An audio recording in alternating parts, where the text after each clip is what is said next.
حضرت حفصہ رضی اللہ تعالیٰ عنہ حضرت عمر کی بیٹی ہیں، نبی کی بیوی ہیں، کسی وجہ سے حضرت نبی کریم صلی اللہ علیہ وسلم نے حضرت حفصہ رضی اللہ تعالیٰ عنہ کو ایک طلاق دے دی تھی۔ ایک طلاق کے بعد عدت گزرتی ہے، عدت میں بیوی پردہ کرنا ہے اپنی شوہر سے۔ اللہ کے نبی گھر میں تشریف لائے تو حضرت حفصہ پردہ کرنے لگی۔ اللہ کے نبی علیہ السلام نے اس موقع پہ فرمایا اتانی جبرائیل، میرے پاس ابھی جبرائیل آئے تھے اور یہ کہہ کے گئے ہیں راج حفصہ، حفصہ سے رجوع کر لو، انہیں پھر دوبارہ اپنی بیوی بنا لو۔ آگے ان تمام بیویوں اور بیٹیوں کو سن لینا چاہیے جو بیٹھ کر سن رہی ہیں یا سنا دو انہیں جا کر۔ آگے اللہ کے نبی کیا فرماتے ہیں، حضرت جبرائیل نے مجھ سے یہ کہا ہے فَإِنَّهَا صَوَّامَةٌ وَقَوَّامَةٌ وَإِنَّهَا زَوْجَتُكَ فِي الْجَنَّةِ، یا رسول اللہ حفصہ روزہ رکھنے والی خاتون ہے، راتوں میں عبادت کرنے والی نیک خاتون ہے، یہ دو خوبیاں ان کے اندر اتنی ہیں، اللہ نے یہ فیصلہ سنایا ہے، جا کے محمد سے یہ کہہ دو کہ دوبارہ بیوی بنا لے، یہ دنیا میں ہی تمہاری بیوی نہیں ہے بلکہ جنت میں بھی تمہاری ہی بیوی رہے گی۔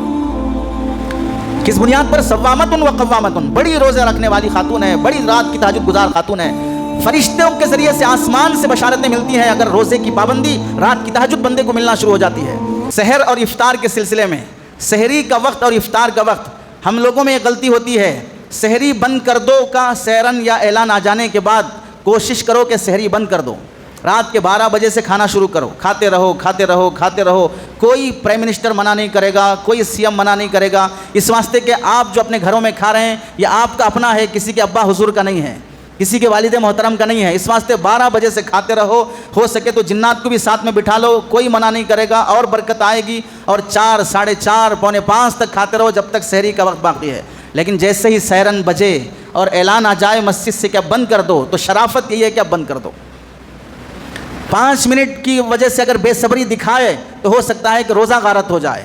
لوگ یہ سمجھتے ہیں جب تک مؤذن اذان نہیں دے گا اذان تک سحری کا وقت باقی رہتا ہے، اذان تک سحری کا وقت باقی کہیں پر نہیں رہتا ہے۔ جیسے ہم سوچتے ہیں ویسے مؤذن کو بھی تو کھانا ہے، مؤذن صاحب بھی تو سحری کرنا ہے، مؤذن صاحب بھی اپنی پوری سحری تمام مکمل کر کے آئیں گے، اذان کا وقت شروع ہو چکا ہے، اذان کا وقت ہو کے 4-5 منٹ ہو چکے ہیں، اس کے بعد مؤذن صاحب آ رہے ہیں وضو بنا کے اذان دینے کے لیے، تو یہ 5-6 منٹ جو گئے ہیں اذان کا ٹائم کے، اس میں روزہ کہاں سے ہوگا؟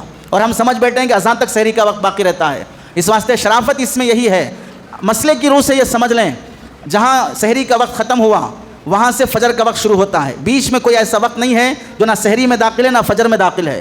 احتیاطاً کیا کرتے ہیں، سحری کو 5-7 منٹ پہلے بند کراتے ہیں، فجر کی اذان کو 5-7 منٹ بعد میں دلاتے ہیں، تو سحری کے بند کرنے کا اعلان ہوگا 15 منٹ پہلے اور اذان فجر ہوگی 15 منٹ کے بعد۔ اب یہ 15 منٹ کے درمیان میں جو وقت رہتا ہے اس میں سے آدھا وقت سحری کا ہے، آدھا وقت فجر کا ہے۔ یہ آدھا وقت جو سحری کا ہے 7 منٹ 8 منٹ، یہ احتیاطاً ہے، یہ احتیاط پر چلنا مسلمان کا تقاضا ہے۔ اس احتیاط پر اگر عمل نہیں کیے ہو سکتا ہے 7 منٹ سے کراس کر کے 8ویں 9ویں منٹ میں اگر چلا گیا، وہ 8واں اور 9واں منٹ وہ فجر کا ہے، اس میں اگر کھا پی لیا تو روزہ نہیں ہوگا۔ بہتر یہی ہے کہ آدمی پہلے ہی بند کر دے۔ ہاں اگر کوئی اٹھا ہی اسی وقت کہ اب وہ اعلان کے وقت ہی اٹھا ہے، 1 گلاس پانی پی لیا، 2 لقمے کھانا کھا لیا، وہ ادھر کے 7 منٹ کے اندر ہی کر رہا ہے تو اس کا روزہ ہو جائے گا۔ لیکن کبھی کبھار اتفاقاً عادت بنا لینے والا شخص پھر وہ احتیاط پر باقی نہیں رہ سکتا ہے۔ صحابہ اکرام کا معمول یہ تھا، رمضان کے مہینے کے علاوہ حضرت عثمان رضی اللہ تعالیٰ عنہ کانا یصوم الدہر، حضرت عثمان پوری زندگی روزہ رکھا کرتے تھے۔ صوم الدہر، ایک دن روزہ ایک دن افطار، ایک دن روزہ ایک دن افطار، یہ کوئی معمولی بات نہیں ہے۔ لگاتار کنٹینیو 30 دن رکھ لینا آسان ہے، ایک دن چھوڑو ایک دن رکھو، جسم کا ٹائم ٹیبل بدل جاتا ہے، رات میں ایک بار سو ایک بار جاگو، 1 ہفتہ کر کے دیکھو کہ آدمی کی نیند خراب ہو جاتی ہے، جسم طبیعت خراب ہو جاتی ہے۔ صوم دہر بہت بڑی عبادت ہے۔ حضرت عثمان رضی اللہ تعالیٰ عنہ پوری زندگی صوم دہر پہ گزارا، زندگی بھر روزہ رکھ کر گزارنا۔ وَيَقُومُ اللَّيْلِ إِلَّا هَجْعَةً مِّنْ أَوَّلِهِ، پوری رات حضرت عثمان رضی اللہ تعالیٰ عنہ عبادت کیا کرتے تھے، صرف شروع کا تھوڑا سا حصہ سو لیا کرتے۔ صحابہ اکرام میں اتنا شوق تھا روزے رکھنے کا۔ حضرت ابو الدرداء رضی اللہ تعالیٰ عنہ، یہ حضرت سلمان فارسی رضی اللہ تعالیٰ عنہ کے بھائی ہیں، مواخات ہوا تھا، بھائی اللہ کے نبی نے بنا دیا۔ معمول یہ تھا ہمیشہ دن میں نفل روزے، رات میں مصلی بچھا کے پوری رات عبادت کرتے رہنا۔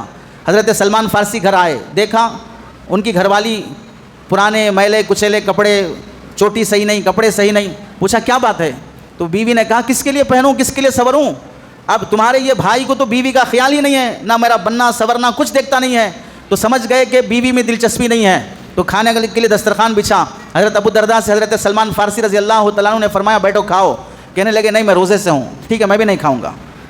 میں بھی نہیں کھاؤں گا. اور شریعت کا حکم یہ ہے کہ مہمان کی خاطر اس کے اکرام میں اگر تم روزہ ہو تو بھی روزہ توڑ دو اور مہمان کی خدمت کرو.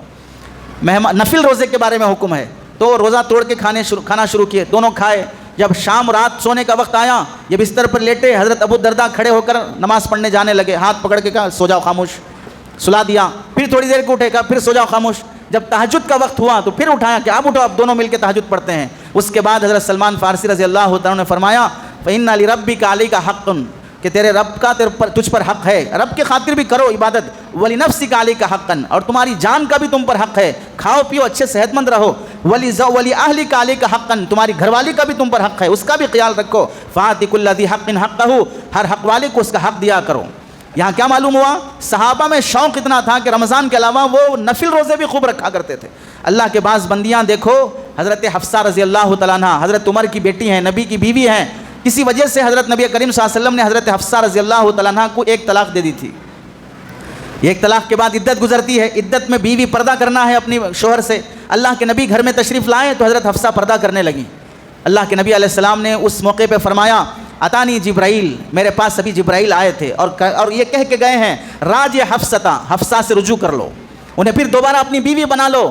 آگے ان تمام بیویوں اور بیٹیوں کو سن لینا چاہیے جو بیٹھ کر سن رہی ہیں, یا سنا دو انہیں جا کر. آگے اللہ کے نبی کیا فرماتے ہیں, حضرت جبرائیل نے مجھ سے یہ کہا ہے فَإِنَّهَا صَوَّامَةٌ وَقَوَّامَةٌ وَإِنَّهَا زَوْجَتُكَ فِي الْجَنَّةِ. یا رسول اللہ, حفصہ روزہ رکھنے والی خاتون ہے, راتوں میں عبادت کرنے والی نیک خاتون ہے.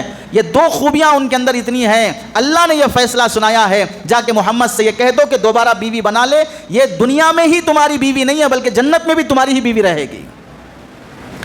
کس بنیاد پر؟ صوامۃ و قوامۃ, بڑی روزے رکھنے والی خاتون ہے, بڑی رات کی تہجد گزار خاتون ہے.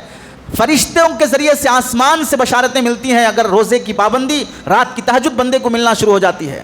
اللہ کی بعض بندیاں ایسی گزری ہیں. حضرت حفصہ بنت سیرین, یہ تابعین میں سے ہیں, تابعیات میں سے ہیں. ان کے متعلق لکھا ہے سال بھر میں 365 دن میں سے 5 دن یہ کھانا کھاتی تھیں, باقی 360 دن روزہ رکھتی تھیں. 360 دن روزہ رکھتی تھیں.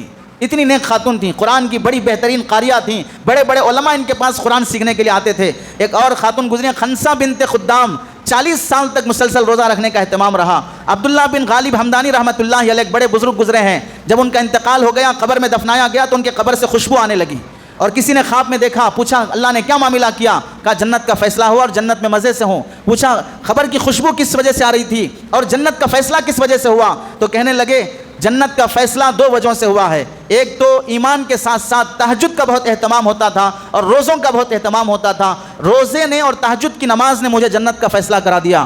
اور قبر سے جو خوشبو آ رہی تھی وہ فرمانے لگے تلک رائحۃ التلاوۃ والظلمہ, وہ خوشبو جو آ رہی تھی قرآن مجید کے پڑھنے کی خوشبو تھی. زندگی میں خوب قرآن پڑھنے کا اہتمام رہا, اس قرآن کی برکت سے مرنے کے بعد قبر سے اللہ تعالیٰ نے خوشبو جاری فرما دی. کیسے اللہ کے نیک بندے گزرے ہوں گے. حضرت لطائف المعارف میں یعقوب بن یوسف حنفی رحمۃ اللہ علیہ فرماتے ہیں روزہ رکھنے والے بندوں کے ساتھ کل اللہ تعالیٰ ایسا معاملہ فرمائیں گے کہ جل قیامت کے دن اللہ یہ خاص دروازہ جنت میں جانے کا بنائیں گے. وہ جنت کا دروازہ کیا ہوگا؟ ان فی الجنت بابا یقال له ریان, اس کا نام ریان ہے.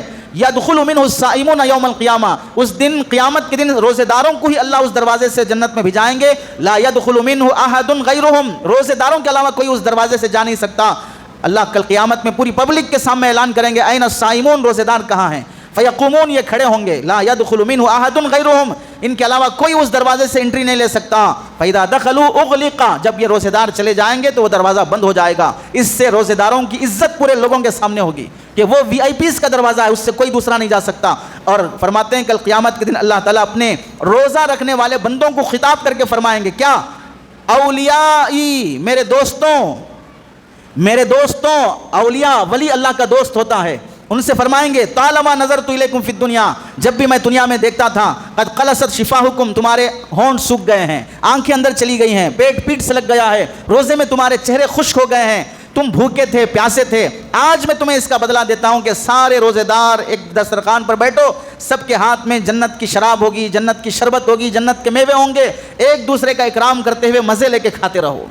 اللہ تعالیٰ یہ اکرام روزے کے بدلے میں فرمائیں گے. اس لیے ہر نوجوان مرد عورت جس پر جو استطاعت ہے, جسے طاقت ہے, بیمار نہیں ہے, سفر میں نہیں ہے, روزہ ہرگز نہیں چھوڑنا چاہیے. اللہ سے دعا ہے کہ اللہ عمل کی توفیق نصیب فرمائے. آمین. وآخر دعوانا الحمدللہ رب العالمین.